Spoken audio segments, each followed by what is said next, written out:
Hi everyone, I'm Rena Ninen. You're looking at live pictures out of Charlottesville, Virginia. In Charlottesville, Virginia, in clashes between white supremacists and anti-fascist groups which have rocked the city. KK and white supremacist groups and hate groups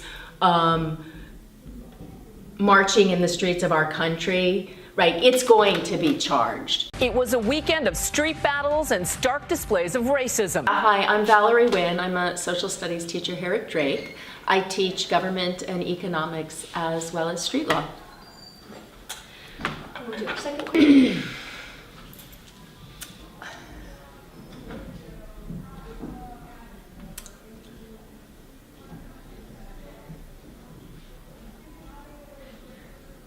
You know, I don't really remember Richard Nixon's response to the killings at Kent State, which this reminded me of a little, where sort of forces clash so much that deaths result, or during other race riots where similar things happened, because over most of my life I haven't really borne witness to a lot of this.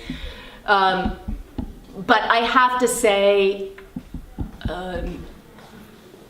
as someone who studies government and studies history, I was incredibly let down and embarrassed by his response. It did nothing to heal the conflict. It did nothing to bring people together.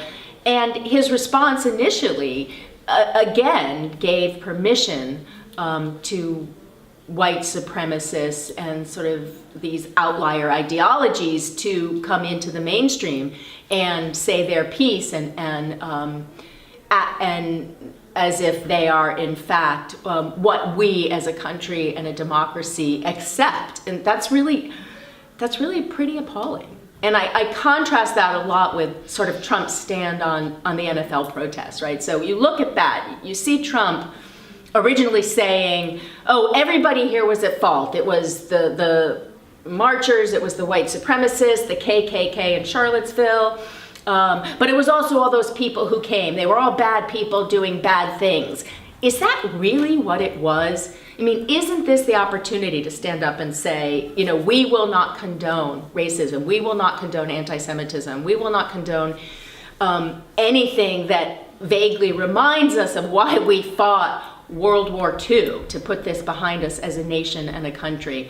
And yet, he repeatedly sort of gave his tacit approval to the rally-goers, the white supremacist rally-goers, in contrast to what kind of blows my mind when football players take a knee at the national anthem. And here he is, you know, these guys, you know, black players who really represent, you know, they're people have been oppressed for hundreds and hundreds of years in this country, and they're just trying to bring some attention to that, and he just slams down on them so hard with no forgiveness, no neutrality. That's really problematic for our nation. I didn't like that. What? That was too long. Yeah, well, that's interesting. Should they, is it their responsibility to stand up? So if our country is really about equality of all people, then absolutely, yes, they have to stand up. They have to stand up and say, this is not what America represents. This is not who we have been in the world.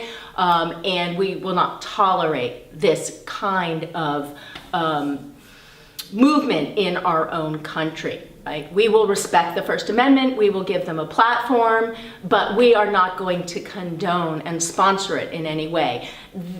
I haven't seen many Republicans do that. I mean, basically, after Charlottesville, you saw some Republicans kind of distance themselves from Donald Trump, like, no, we really think the white supremacists, you know, overstepped their bounds, we don't condone the KKK. You saw a few people, like Paul Ryan might have sort of weakly said something, and then they go underground and they say nothing else again. Is it their responsibility? I think a better question to ask is, you know, do they care, right? are they racist? Would they rather see sort of a white supremacist philosophy dominate our country? Is that what they're trying to tell us? Or are they just afraid? Are they sacrificing? I think the real question is, are they sacrificing what is morally right and what is right for our country and right for unity for their own political agenda and for their own political power, so as not to alienate the president and their constituencies? Awesome. Let's see.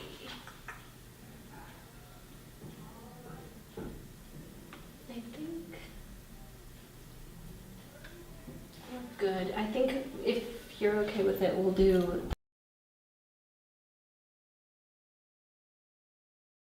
So the Immigration Act of 1924 targeted the most recent immigrants, those being East Europeans, mostly Jews, as well as Southern Europeans, Italians predominantly.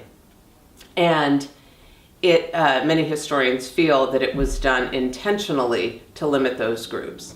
The consequences became severe, particularly for Jewish immigrants during the Holocaust, when many people who tried to emigrate to the United States were prevented from doing so by quotas.